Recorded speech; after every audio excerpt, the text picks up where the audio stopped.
Bonsoir messieurs. Franck, à chaud, quelle est votre analyse de cette finale? On a l'impression que votre équipe n'y est jamais vraiment rentrée. Vous, comment vous l'avez perçue? Ouais, je sais pas. Je pense qu'on a voulu y rentrer, mais qu'on était. Faut reconnaître que Lyon ce soir a fait une très belle performance. Ils nous ont pas laissé d'espace. Ils nous ont pressé en permanence de la première minute jusqu'à la dernière. Et dans tous les secteurs de jeu, que ce soit devant, derrière, dans le jeu au pied, l'occupation, on a été pris partout. On a eu un temps de retard en permanence. Et voilà, le rugby, c'est un jeu de pression. Et soit tu l'exerces, soit tu l'as subi. Ce soir, on l'a subi malheureusement.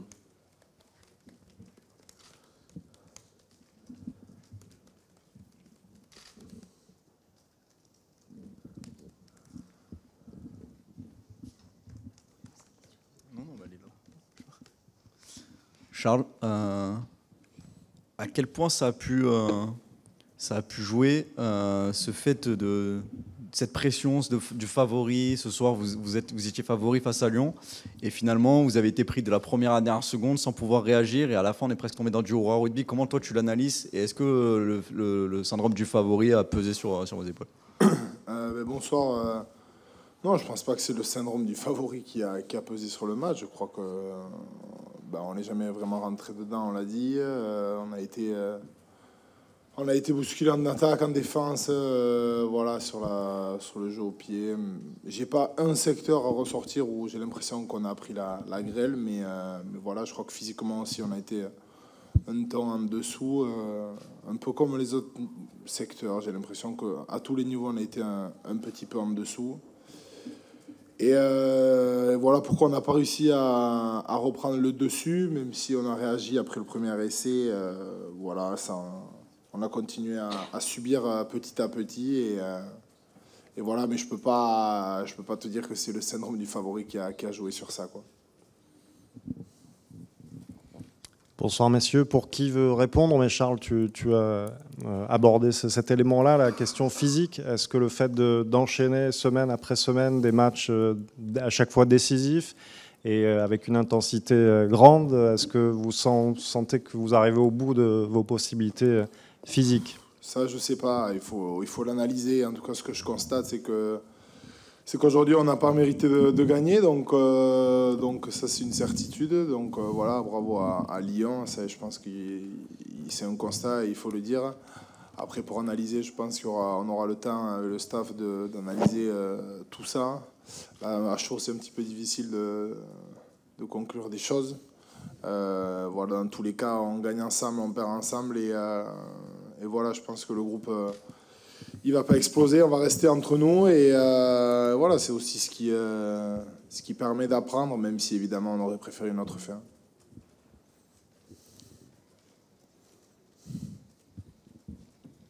Sergio, on vous sent particulièrement marqué, abattu, on vous sent presque en colère aussi. Bonsoir.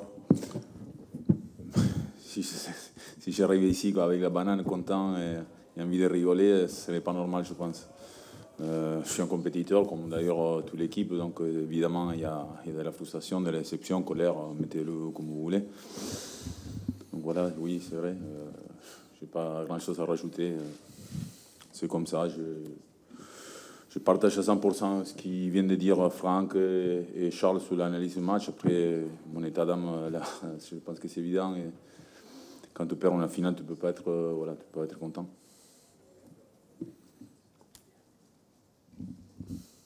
Oui, une question pour Franck, bonsoir. Sur le plan tactique, on a vu que Lyon avait fait des choix forts, tu vois, faire venir Tuisova au centre, dans la zone du 10, pour vous fragiliser, du jeu au pied par-dessus, derrière la couverture. Voilà. Et on vous a senti un peu court là-dessus, sur des options tactiques. Ouais, à partir du moment où tu subis, forcément que la pression elle s'inverse. C'est pas nouveau quand même d'utiliser Tuisova dans la zone du 10. Je pense pas que ce soit la première fois de l'année. On s'attendait forcément à ça. Ils jouent avec leurs atouts, ce qui est normal. Après, on n'a pas réussi à les contrer là-dessus, sur la pression qu'on peut exercer sur le temps de passe, sur les montées qu'on aurait pu faire. On a eu un temps de retard systématiquement, mais voilà, c'est le par-dessus. Voilà, ça fait partie du jeu. On le couvre, il est refusé, mais il peut être accordé. Ça se joue à rien du tout. Voilà, la notion de territoire, elle a été importante sur le début du match. On était en dedans pendant un quart d'heure où on a subi, on a été beaucoup dans l'entre-deux-jeux. Puis petit à petit, on a réussi à remettre un peu la main sur le ballon et revenir chez eux pour rescorer. Mais rapidement, ils ont repris l'ascendant dans tout ce qui était collision. On était moins dominant que d'habitude là-dessus, sur l'âpreté qu'on peut mettre dans le combat. Voilà, est-ce qu'on est émoussé physiquement? Évidemment qu'au fur et à mesure de la saison, ça va arriver. Mais quand tu perds, tu es toujours plus émoussé. Quand tu gagnes, tu as le sourire et tu penses au prochain. Et voilà, donc c'est comme ça, c'est frustrant parce que le voyage, il est beau. Et la finalité, c'est dur. C'est comme ça. C'est la compétition. Ce que disait Sergio, compétiteur, tu peux pas te satisfaire de ça. C'est là dans la frustration. On va l'avaler. Il nous reste un match de top 14 à gérer la semaine prochaine. On verra comment on va se refaire physiquement et mentalement. Et puis on verra comment on va rebondir.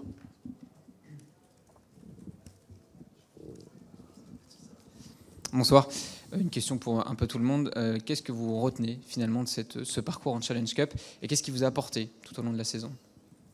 Je pense qu'il a permis au groupe aussi de passer les tours, phase finale, à travers le championnat et la Coupe d'Europe. On s'est mis en mode phase finale depuis 3 mois et tout le monde joue le jeu à 200%. Après, on s'est envoyé dedans. Pas vous dire maintenant on a des regrets sur le parcours ou sur des choses comme ça. Les regrets, ils sont là ce soir. Voilà. Quand tu perds, c'est comme ça, c'est frustrant. Tu vas passer par tous ces états, la colère, la frustration, et ça va passer. C'est comme ça, il n'y a que le temps. Sinon, il faut pas faire de la compétition. Si on doit s'abattre pendant des semaines et des semaines, il n'y a pas d'intérêt à faire du haut niveau. Voilà, il faut encaisser, il faut serrer les dents ce soir. Et puis ça va aller mieux de jour en jour. Et puis se remobiliser sur les prochains objectifs. Mais en tout cas, il n'y a rien à jeter de la sincérité des mecs dans l'engagement qu'ils ont mis depuis des mois, dans le partage qu'il y a avec le public encore ce soir. Et voilà, je sens aussi les joueurs affectés parce qu'ils avaient envie de partager fort avec ce soutien-là et qu'on sent cette ferveur et que forcément, ce soir, on ne peut pas leur rendre.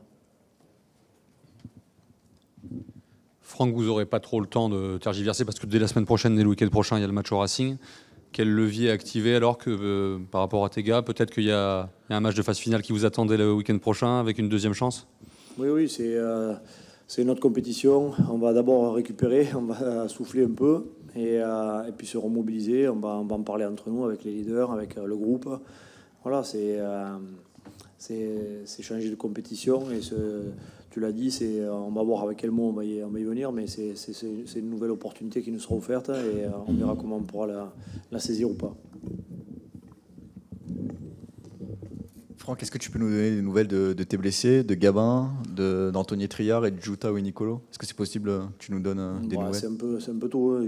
J'ai pas l'IRM en direct, mais je pense une bonne cheville pour Gabin. Je pense que Anto il a pris un pet aux côtes et Juta, je pense pas que ce soit trop grave.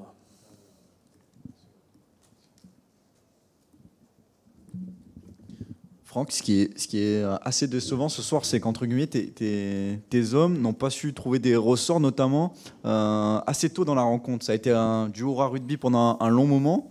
Comment tu expliques que vous ayez autant perdu le fil ce soir? On a été mis sous pression, mais je peux te répéter ça toute la soirée, si tu veux. C'est qu'on a été dominé sur la conquête, on a été dominé sur le territoire, on a été dominé dans l'engagement. Donc à partir de là, je peux te dire, on peut se faire une passe à 10, ouais, comme tu dis. Mais bon, à un moment donné, c'est pas efficace. Donc c'est trouver les leviers. À partir du moment où tu prends à la gorge l'adversaire, et c'est ce qu'ils ont très bien fait, ils nous ont étouffés petit à petit. Même si on s'est débattu, honnêtement, moi... J'ai pas besoin de réfléchir des heures pour te dire qu'on a été pris dans l'engagement de bout en bout. Donc à partir de là, je peux leur dire on va faire des sautés du par-dessus. C'est mort, t'es pris. Charles, même question dans la même veine que tout à l'heure. En tant que capitaine, comment vous imaginez les prochains jours avant cette évidemment grosse rencontre contre le Racing? Comment j'imagine les prochains jours? Là tout de suite, j'y pense pas. Je suis encore dans la déception. Après, évidemment, on va basculer. Mais là, je te mentirais si je te dis que je pense déjà à lundi et mardi à l'entraînement. Non, là, ça vient de siffler le coup de sifflet final. Donc, écoutez, je vais repartir dans le vestiaire. Je vais me doucher. Je vais discuter avec les copains. On va rentrer chez nous. Et voilà, j'espère qu'on va passer un petit moment ensemble quand même. Et on repartira au travail lundi ou mardi. Donc, voilà, il faut faire les choses dans l'ordre. Et